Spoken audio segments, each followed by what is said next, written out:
ಆಮೇಲೆ ಅಪ್ಪಯ್ಯ ಮೇಳಕ್ ಬರ್ತೀಯ ಕೇಳಿದ್ರು.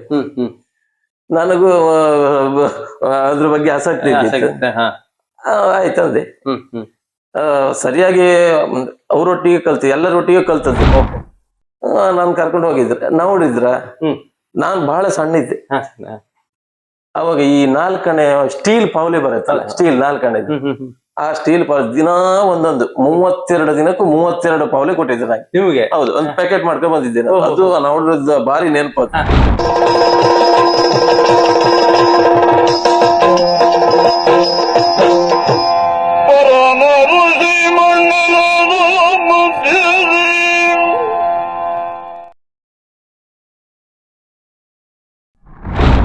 ಆತ್ಮೀಯ ವೀಕ್ಷಕರಿಗೆ ಭಾವಸ್ಪಂದನ ಕಾರ್ಯಕ್ರಮಕ್ಕೆ ಪ್ರೀತಿಯ ಸ್ವಾಗತ. ಭಾವಸ್ಪಂದನ ಕಾರ್ಯಕ್ರಮದಲ್ಲಿ ಈ ವಾರದ ಅತಿಥಿ ಅವರ ಮನೆಯಲ್ಲಿದ್ದೇನೆ. ಅತಿಥಿ ಯಾರು ಎನ್ನುವುದನ್ನ ನಿಮಗೆ ಗೊತ್ತಾಗಿರ್ಬೇಕು, ತಮ್ಲೈನ್ ನೋಡಿ ಗೊತ್ತಾಗಿರ್ತದೆ. ಜನಪ್ರಿಯ ಸ್ತ್ರೀ ಪಾತ್ರಧಾರಿ, ಕೋಟ ಅಮೃತೇಶ್ವರಿ ಮೇಳದಲ್ಲಿ ಕಳೆದ 15 ವರ್ಷಗಳಿಂದ ಪ್ರಧಾನ ಸ್ತ್ರೀ ಪಾತ್ರಧಾರಿಯಾಗಿರ್ತಕ್ಕಂಥ ಮಾಧವ ನಾಗೂರ್ ಅವರ ಮನೆಗೆ ಬಂದಿದ್ದೇವೆ. ನಾಗೂರಿಗೆ ಬಂದಿದ್ದೇವೆ. ಅವರ ಮನೆಗೆ ಬಂದು ಅವರ ಜೊತೆ ಮಾತನಾಡುತ್ತಾ ಅವರ ಸಾಧನೆಯ ಬಗ್ಗೆ ತಿಳಿಯೋಣ. ಹಾಗೆ ಈ ವಾರದ ಅತಿಥಿ ಮಾಧವ ನಾಗೂರ್ ಅವರನ್ನ ನಾವು ಭಾವಸ್ಪಂದನ ಕಾರ್ಯಕ್ರಮಕ್ಕೆ ಪ್ರೀತಿಯಿಂದ ಗೌರವದಿಂದ ಬರಮಾಡಿಕೊಳ್ಳೋಣ. ಸರ್, ನಮಗೆ ಪ್ರೀತಿ ಸ್ವಾಗತ ಸರ್. ನಮಸ್ತೆ ಸರ್. ಸರ್, ಬಹಳಷ್ಟು ವರ್ಷಗಳ ಸೇವೆ ಅಲ್ಲ, 30 ವರ್ಷದ ಮೇಲೆ ಆಯ್ತು ಬಣ್ಣ ಹಚ್ಚಿ. ಹೌದು, ತಮ್ಮ ತಂದೆಯವರು ಕೂಡ ಜನಪ್ರಿಯ ಕಲಾವಿದರು, ದಯಾನಂದ ನಾಗೂರ್ ಸರ್ ಅವರು. ಬಹಳಷ್ಟಿದೆ ಸರ್ ಮಾತಾಡ್ಲಿಕ್ಕೆ ತಮ್ಮೊಡನೆ. ಹಾಗೆ ತಮ್ಮ ಸಾಧನೆ ಹಾದಿಯ ಮೊದಲು ತಮ್ಮ ಬಾಲ್ಯ ಜೀವನ, ತಮ್ಮ ತಂದೆ ತಾಯಿಯರ ಬಗ್ಗೆ, ತಮ್ಮ ಸಹೋದರ ಸಹೋದರಿಯರ ಬಗ್ಗೆ, ಅದರ ತಮ್ಮ ಯಕ್ಷಗಾನ ಆಸಕ್ತಿ ಬಗ್ಗೆ ನಮ್ಮ ವೀಕ್ಷಕರು ತಿಳಿಸಿದ್ದಾರೆ. ನಮ್ಮ ತಂದೆ ತಾಯಿಗೆ 3 ಮಂದಿ ಗಂಡು ಮಕ್ಕಳು, ಒಬ್ಳು ಹುಡುಗಿ. ಅದ್ರಲ್ಲಿ ನಾನು 2 ಅಣ್ಣಂದಿರು, ನನಗೆ ಒಬ್ಳ ತಂಗಿ, ನಾನು 3ನೇವ. ಎಲ್ಲರಿಗೂ ಯಕ್ಷಗಾನದ ಬಗ್ಗೆ ಆಸಕ್ತಿ ಇತ್ತು. ಎಲ್ಲರೂ ವೇಷ ಮಾಡಿದ್ರು, ಅಷ್ಟು ಮಂದಿ. ಆದ್ರೆ ಈ ವೃತ್ತಿ ಜೀವನಕ್ಕೆ ಮೇಳವನ್ನ ವೃತ್ತಿಯಾಗಿ ಸ್ವೀಕಾರ ಮಾಡಿದವ್ರು ಯಾರು ಇಲ್ಲ. ನೀವೇ? ನಾನೇ. ಮತ್ತೆ ಹವ್ಯಾಸಿಗಳು ಎಲ್ಲ ಹವ್ಯಾಸವಾಗಿ ಎಲ್ಲರೂ ವೇಷ ಮಾಡಿದ್ರು. ನಮ್ಮ ಅಪ್ಪಯ್ಯ ಪರಂಪರೆಯ ಒಳ್ಳೆಯ ಕಲಾವಿದರು. ಕೆರೆಮನೆ ಮೇಳದಲ್ಲಿ, ದೊಡ್ಡ ದೊಡ್ಡ ಟೆಂಟ್ ಮೇಳದಲ್ಲಿ, ಎಲ್ಲ ಮೇಳದಲ್ಲಿ ಮೆರೆದವರು ಆ ಕಾಲದಲ್ಲಿ. ಅದೇ ನನಗೆ ಒಂದು ರೀತಿ ಪರಂಪರೆಯಿಂದ ಬಂದದ್ದು ಯಕ್ಷಗಾನ ಆಸಕ್ತಿ ಬರ್ಲಿಕ್ಕೆ ಅದೇ ಕಾರಣ. ಹೌದೌದು, ತಂದೆಯವರಿಂದ. ಅಪ್ಪಯ್ಯ ಮುಂಬೈಯ ಮಾಟುಂಗ ಹಾಲಲ್ಲಿ ಸ್ವಲ್ಪ ಹೃದಯದ ಸಮಸ್ಯೆ ಬಂದು ಮೇಳವನ್ನ ನಿಲ್ಲಿಸಿ ಮನೆಯಲ್ಲಿದ್ದಾಗ, ಇಲ್ಲೇ ನಮ್ಮ ಗಂಡದ ಹೈ ಸಿದ್ಧಿವಿನಾಯಕ ಕಲಾ ಸಂಘ ಅಂತ, ಅಲ್ಲಿ ಹೇರಂಜಾಲು ವೆಂಕಟರಾಮ ಗಾಣಿಗರು ನಮ್ಮ ಪರಮ ಗುರುಗಳು, ಅಪ್ಪಯ್ಯನ ಗುರುಗಳವರು, ನನ್ನ ಗುರುಗಳು. ಹೌದು. ಹಾಗೂ ನಮ್ಮ ಅಪ್ಪಯ್ಯ ಸೇರಿ ಹೆಜ್ಜೆಯ ಕ್ಲಾಸ್ ಪ್ರಾರಂಭ ಮಾಡಿದ್ರು ಇಲ್ಲಿ ಹತ್ತಿರದಲ್ಲಿ. ಆಮೇಲೆ ಒಂದು 25-30 ಮಂದಿ ಇದ್ರು. ಅವರೊಟ್ಟಿಗೆ ನಾನು ಕಲ್ತಿದ್ದು. ನನ್ನ ಪ್ರಾಥಮಿಕ ವಿದ್ಯಾಭ್ಯಾಸ, ಹೆಜ್ಜೆ ಅಭ್ಯಾಸ ಅಲ್ಲೇ ಆಗಿದೆ. ಇಲ್ಲೇ ಆಗಿದೆ. ನಿಮಗೆ ಸರ್, ನೀವು ಶಾಲೆಗೆ ಯಾವ ಶಾಲೆಗೆ ಹೋದ್ರಿ ಸರ್? ನಾನು ಪ್ರಥಮದಲ್ಲಿ ತೆಂಕಬೆಟ್ಟು ಶಾಲೆ, ತೆಂಕಬೆಟ್ಟು ಹಿರಿಯ ಪ್ರಾಥಮಿಕ ಶಾಲೆ, ಅಲ್ಲಿ 1ರಿಂದ 7ನೇ ತರಗತಿಯವರೆಗೆ. ಆಮೇಲೆ ಕಂಬದ ಕೋಣೆ ಪದವಿ ಪೂರ್ವ ಕಾಲೇಜು ಕಂಬದ ಕೋಣೆ, ಅಲ್ಲಿ 8ರಿಂದ SLC ವರೆಗೆ. SLCಗೆ ಮುಕ್ತಾಯ ಹಾಡಿದ್ವಿ. SLC ಮುಗಿಸಿ 1 ವರ್ಷ ಮನೆಯಲ್ಲೇ ಇದ್ದೆ. ಆಮೇಲೆ ಅಪ್ಪಯ್ಯ ಮೇಳಕ್ ಬರ್ತೀಯ ಕೇಳಿದ್ರು. ನನಗೂ ಅದ್ರ ಬಗ್ಗೆ ಆಸಕ್ತಿ ಇತ್ತು. ಆಯ್ತಂದೆ. ಸರಿಯಾಗಿ ಅವರೊಟ್ಟಿಗೆ ಕಲ್ತಿ, ಎಲ್ಲರೊಟ್ಟಿಗೆ ಕಲ್ತದ್ದು. ಸರಿಯಾಗಿ ಅದ್ರ ಬಗ್ಗೆ ನನಗೊಂದು ಗೊತ್ತಿರ್ಲಿಲ್ಲ ಯಕ್ಷಗಾನದ ಬಗ್ಗೆ. ಹಾಗೆ ಮೇಳಕ್ಕೆ ಒಪ್ಪುಕೊಂಡೆ. ಮಾರ್ನಕಟ್ಟೆ MM ಹೆಗ್ಡೆ ಅವರು ಹಾಗೂ ನಮ್ಮ ಮಂಜ ಶೆಟ್ರು ಅವ್ರ ಮೂಲಕ ಅಗ್ರಿಮೆಂಟ್ ಆಗಿ ಮಾರ್ನಕಟ್ಟೆ ಮೇಳಕ್ಕೆ ಪಾದಾರ್ಪಣೆ. ಅಲ್ಲಿ ಒಡ್ಡೋಲ್ಗೆ ವೇಷಧಾರಿಯಾಗಿ ಹೋದದ್ದ. ಆಮೇಲೆ ಅಲ್ಲಿ ನಿತ್ಯವೇಷ, ಪೀಠಿಕೆ ಶ್ರೀ ವೇಷ, ಕುಂಡು ವೇಷ, ಎಲ್ಲ ವೇಷಗಳನ್ನು ಮಾಡಿದೆ. ಬಂದು ವೇಷಗಳನ್ನೆಲ್ಲ ಮಾಡಿದ್ವಿ. ಆಮೇಲೆ ಒಂದಿನ ಮಂಜಯ್ ಶೆಟ್ರು ಮಾಧವನ್ ಒಂದು ಶ್ರೀವೇಷ ನೋಡು ಅಂತ ಹೇಳಿ. ಅದ್ರ ಬಗ್ಗೆ ಮುಂದೆ ಮಾತಾಡೋಣ ಸರ್. ತಮ್ಮ ಈ ಶಾಲಾ ಜೀವನದಲ್ಲಿ ತಾವು ಯಕ್ಷಗಾನ ಆಸಕ್ತಿ ಅಂದ್ರೆ ತಂದೆಯಿಂದ ಬಂತು. ಇಲ್ಲಿ ಸುತ್ತಮುತ್ತ ಯಕ್ಷಗಾನ ಆಗ್ತಿತ್ತು ಸರ್ ಬಹಳಷ್ಟು? ಇಲ್ಲೇ ಸುತ್ತಮುತ್ತ ಅದೆಲ್ಲ ಇಲ್ಲಿ ನಮಗೆ ಮಾನಕಟ್ಟೆ ಮೇಳದ್ದೇ. ನಮ್ಮ ಈ ವಾತಾವರಣಕ್ಕೆ ಮಾನಕಟ್ಟೆ ಮೇಳ ಹೋಗ್ತಾ ಇದ್ರಿ? ಖಂಡಿತ. ಗೆಳೆಯರ ಜೊತೆಗೆ ಎಲ್ಲ ಒಟ್ಟಿಗೆ ಅಪ್ಪಯ್ಯ ಆಟಕ್ಕೆ ಹೋದಲ್ಲ ಇಲ್ಲ ನಮ್ಮ ಅವಾಗ ಇದು ಲೈಟ್ ಬ್ಯಾಟ್ರಿ ಯಾವ್ದಿಲ್ಲ, ಈ ಟೈರಿಗೆ ಬೆಂಕಿ ಕೊಟ್ಟು ಟೈರಿಗೆ ಬೆಂಕಿ ಕೊಟ್ಕೊಂಡು ಆಟಕ್ಕೆ ಹೋಗುದು.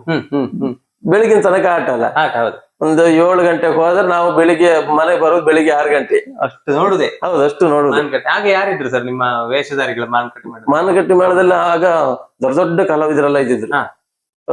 ಪೆರಡೂರು ರಾಮಣ್ಣ ಅಂತ 2 ವೇಷಧಾರಿಗಳಾಗಿದ್ರು. ಆಮೇಲೆ ಅದ್ರ ನಂತರ ನೆಕ್ಸ್ಟ್ ವರ್ಷ ಇವರು ನಮ್ಮ ಇರ್ಮೇಲೆ ಆನಂದ್ ಶೆಟ್ರು, ಒಳ್ಳೊಳ್ಳೆ ಕಲಾವಿದ್ರು. ಕೊಳಲಿ ಕೃಷ್ಣಣ್ಣ ಅವರೆಲ್ಲ ಇದ್ದಿದ್ರು. ಒಳ್ಳೊಳ್ಳೆ ಉಪ್ಪಿನ ಕುದ್ರ ಆನಂದ ಅಣ್ಣ ಎಲ್ಲ ಇದ್ದಿದ್ರು. ಬಹಳಷ್ಟು ಜನ ಇದ್ರು. ಹೌದೌದು. ಅಂದ್ರೆ ಒಂದು ನಮ್ಮ ಹತ್ತಿರದವ್ರು ಇವರು, ನಮ್ಮ ನಾಗೂರ್ ಸೀನಣ್ಣ ಅವರಿದ್ರು, ಅವರೆಲ್ಲರೂ ಇದ್ರು ಆ ಮೇಳದಲ್ಲಿ. ಅಂದ್ರೆ ಖುಷಿ. ಆಗ ಏನೋ ಪೌರಾಣಿಕ ಪ್ರಸಂಗ, ಅದು ಖುಷಿಯೇ ಬೇರೆ ಅದು ಅವಾಗ. ಬಾಲ್ಯದ ಆಟ. ಹೌದೌದು ಸರ್. ಬೆಳಗಿನವರೆಗೆ ಆಟ. ಬೆಳಿಗ್ಗೆ ಎತ್ಕೊಂಡು ಬರುದು. ಮತ್ತೆ ಹೌದು, ಬೆಳಿಗ್ಗೆ ಎತ್ಕೊಂಡು ಬರುದು. ಮತ್ತೆ ಬಂದಿದ್ರೆ ಮತ್ತೆ ಬಂದು ಮನೇಲಿ ಇದ್ರೆ, ಎಲ್ಲಿಂದ ಶಾಲೆಗೆ ಹೋಗುದು, ಶಾಲೆಗೆ ಹೋಗುದು. ಶಾಲೆ ಸಣ್ಣದಿರುವಾಗ್ಲೇ ಹಾಗೆ. ನಿಮ್ಮ ಸಹೋದರ ಸಹೋದರಿಯರ ಬಗ್ಗೆ ತಿಳಿಸಿ ಸರ್, ಅವ್ರು ಏನ್ ಮಾಡ್ತಿದ್ದಾರೆ? ನನಗೆ ದೊಡ್ಡಣ್ಣ ಅಚ್ಯುತ ಅಂತ, ಅವ್ರು ಬೆಂಗಳೂರಲ್ಲಿ ಒಂದು ಕ್ಯಾಂಟೀನ್ ಮಾಡ್ಕೊಂಡಿದ್ರು. ಆಮೇಲೆ ಸಣ್ಣಣ್ಣ ತೀರ್ಕೊಂಡಿದ್ದ, ಹೋದ ವರ್ಷ ತೀರ್ಕೊಂಡಿದ್ದ. ಒಂಚೂರು ಆರೋಗ್ಯ ಸಮಸ್ಯೆ ತೀರ್ಕೊಂಡಿದ್ದ. ಇನ್ನು ನಮ್ಗೆ ಇರುವುದು ಏಕಮಾತ್ರ ಮುದ್ದಿನ ತಂಗಿ ಮಮತಾ ಅಂತ. ಅವ್ರು ಬೆಂಗಳೂರಿಗೆ ಮದುವೆ ಮಾಡಿ ಕೊಟ್ಟಿದ್ ಇದು ಬೈದಬೆಟ್ಟಿಗೆ ಕೊಕ್ಕರ್ಣೆ. ಬೆಂಗಳೂರಲ್ಲೇ ಅವರು ಸೆಟ್ಲ್ ಆಗಿದ್ದಾರೆ, ಅಂಗಡಿ ಮಾಡ್ಕೊಂಡು ಸೆಟ್ ಆಗಿದ್ರು. ಅಂದ್ರೆ ಈಗ ಅವ್ರು ಯಾರು ಪಾರ್ಟ್ ಮಾಡ್ತಾ ಇಲ್ಲ? ಇಲ್ಲ, ಮೊದ್ಲೆಲ್ಲ ಮಾಡ್ತಿದ್ರು. ನನ್ನಿಂದ ಮೊದ್ಲು ವೇಷ ಮಾಡಿದ್ದೆ ಅವರೇ. ಹೌದು. ಅಂದ್ರೆ ಯಾರಿಗೂ ಭಾಗವತಿಗೆ ಬರಲ್ಲ, ಎಲ್ಲ ವೇಷ ಮಾಡ್ತಾರೆ. ಎಲ್ಲರೂ ವೇಷ ಮಾಡಿದ್ರು. ತಂದೆಯವರು ಯಾವ ಮೇಳದಲ್ಲಿದ್ರು ಸರ್ ಬಹಳಷ್ಟು ವರ್ಷಗಳ? ಅಪ್ಪಯ್ಯ ಪ್ರಾರಂಭದಲ್ಲಿ ಎಂ.ಐ. ನಾಯ್ಕರು ಅವರು ಇಲ್ಲಿ ಅಮೃತೇಶ್ವರಿ ಮೇಳದಲ್ಲಿ ನಿತ್ಯವೇಷ ಅಂತೆ, ಎಂ.ಐ. ನಾಯ್ಕರು. ಆಮೇಲೆ ಇಡಗುಂಜಿ ಮೇಳ, ಸಾಲಿಗ್ರಾಮ, ಮಂದರ್ತಿ, ಮಾರನಕಟ್ಟೆ, ಈ ಮೇಳದಲ್ಲೆಲ್ಲ ತಿರುಗಾಟ ಮಾಡಿದ್ರು. ಇಡಗುಂಜಿ ಮೇಳದಲ್ಲಿ ಮೆರೆದವ್ರು ಅವರು. ಶಂಭು ಹೆಗ್ಡರು, ಮಹಾಬಲಿ ಹೆಗ್ಡರು ಅವ್ರು ಆ ಕಾಲದಲ್ಲಿ. ಆಮೇಲೆ ಸಾಲಿಗ್ರಾಮ ಮೇಳದಲ್ಲಿ ಮೇಘಮಯೂರಿ ಪ್ರಸಂಗ, ಕೊಂಡದ ಕೋಳಿಯವರು ಮೇಘ, ಯಾಜಿಯವರದ್ದು ಸುಶ್ರವ, ಅಪ್ಪಯ್ಯಿಂದ ಮಯೂರಿ, ಆಮೇಲೆ ಅಲ್ಲಿ ಅರಾಟಿಯವರು ಇದ್ದಿದ್ರು. ಫಸ್ಟ್ ಮಯೂರಿ ಅಪ್ಪಯ್ಯ ಮಾಡ್ತಿದ್ರು. ಆ ಪ್ರಸಂಗ ಹೆಚ್ಚು ಕಡಿಮೆ ನಾನು ಅಪ್ಪಯ್ಯನೊಟ್ಟಿಗೆ ಒಂದು 50 ಪ್ರದರ್ಶನ ನೋಡಿದಿರಿ. ನೋಡಿದಷ್ಟು ಸಾಲ, ಅಂತ ಒಳ್ಳೆ ಪ್ರಸಂಗ ಅದು. ಮತ್ತೆ ಹೊಸ ಪ್ರಸಂಗ ಆದ್ರೂ ಹಳೆಯ ಮುಟ್ಟಿನಲ್ಲೇ ಇತ್ತು. ಆಗ ಒಂದು ವಿದ್ವಾನ್ರು, ಆಮೇಲೆ ಇವರು ನಮ್ಮ ಶಬರಾಯರಿದ್ರು. ಹೌದು. ಇನ್ನೊಂದು ಹೇಳ್ತೀನಿ ನೋಡಿ, ನಾನು ಹೆಚ್ಚು ಕಡಿಮೆ 86, 87 ಇಸ್ವಿ ಇರ್ಬೋದು. ಇಸ್ವಿಯಲ್ಲಿ ಅಪ್ಪಯ್ಯ ಬೊಂಬೈ ತಿರುಗಾಟಕ್ಕೆ ಹೋಗ್ತಾ ಇದ್ರು ಮಳೆಗಾಲದಲ್ಲಿ. ನನ್ನನ್ನು ಕರ್ಕೊಂಡು ಹೋದ್ರು. ನೋಡಿದ್ದ ಕಾಲ ಅದು. ಶೃಂಗ ಸಾರಂಗ, ಚೈತ್ರ ಪಲ್ಲವಿ, ಈ ಪ್ರಸಂಗ ಎಲ್ಲ ಇರುವ ಟೈಮ್ ಅದು. ಆವಾಗ ಇವಾಗ 15 ದಿನ ಹೀಗೆಲ್ಲ ಅಲ್ಲ, 1 ತಿಂಗಳು 1.5 ತಿಂಗಳು ಬೊಂಬೈಯಲ್ಲಿ ಆಟ.